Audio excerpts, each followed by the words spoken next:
पाप मोचनी एकादशी व्रत कथा। धार्मिक मान्यताओं के अनुसार प्राचीन काल में चैत्र नाम का एक बहुत ही सुंदर वन था।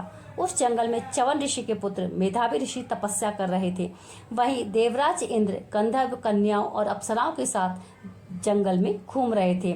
मेधावी ऋषि शिव भक्त थे, जबकि अप्सराएं कामदेव की अनुचरी थी। एक समय देवराज इंद्र ने मंजू घोषा नामक एक अप्सरा को मेधावी ऋषि की तपस्या भंग करने के लिए भेज दिया। अपने नृत्य, गायन और सौंदर्य से मेधावी ऋषि का ध्यान भंग कर दिया। वहीं मेधावी ऋषि भी मंजू घोषा पर मोहित हो गए और उसके बाद दोनों ने अनेक वर्षों तक साथ रहकर भोग विलास में लिप्त रहे। और बहुत समय के पश्चात जब मंजू घोषा ने पुनः स्वर्ग जाने की अनुमति मांगी तो मेधावी ऋषि को अपनी भूल और तपस्या का भंग होने का आत्मज्ञान हुआ।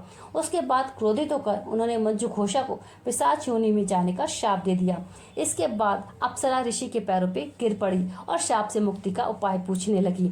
मंजू घोषा ने अनेक बार विनती की। तब मेधावी ऋषि ने उसे पाप मोचनी एकादशी का व्रत करने का उपाय बताया और कहा, इस व्रत को करने से तुम्हारे सारे पाप नष्ट हो जाएंगे और तुम पुनः अपने रूप में आ जाओगी।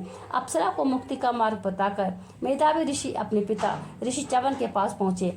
वहीं उन्होंने अपने पिता से तपस्या भंग होने का कारण भी बताया और कहा कि उन्होंने क्रोधित होकर अप्सरा को श्राप दे दिया है। श्राप की बात सुनकर च्यवन ऋषि ने कहा कि पुत्र, यह तुमने अच्छा नहीं किया। ऐसा करके तुम भी पाप के भागीदार बने हो, इसलिए तुम्हें भी पाप मोचनी एकादशी का व्रत करना चाहिए। तब मेधावी ऋषि और मंजू घोषा ने विधि विधान से पाप मोचनी एकादशी का व्रत किया। इसके फलस्वरूप उनके सारे पाप नष्ट हो गए और इसके पश्चात मेधावी ऋषि पुनः तपस्या में लीन हो गए और मंजू घोषा पिशाच योनि से मुक्त होकर पुनः अप्सरा बन गई और स्वर्ग को चली गई। पाप मोचनी एकादशी व्रत का कथा सुनने से जो भी व्यक्ति इस कथा को सुनता है और सुनाता है, उसके सारे पाप नष्ट हो जाते हैं और उसे 1000 गौदान का पुण्य प्राप्त होता है। इसी तरह की जानकारी के लिए और कथाओं को सुनने के लिए आप चैनल को सब्सक्राइब कीजिए और अगर आपको कथा पसंद आई हो तो वीडियो को लाइक ज़रूर करें और कमेंट बॉक्स में हर हर महादेव या श्री हरि विष्णु अवश्य लिखें।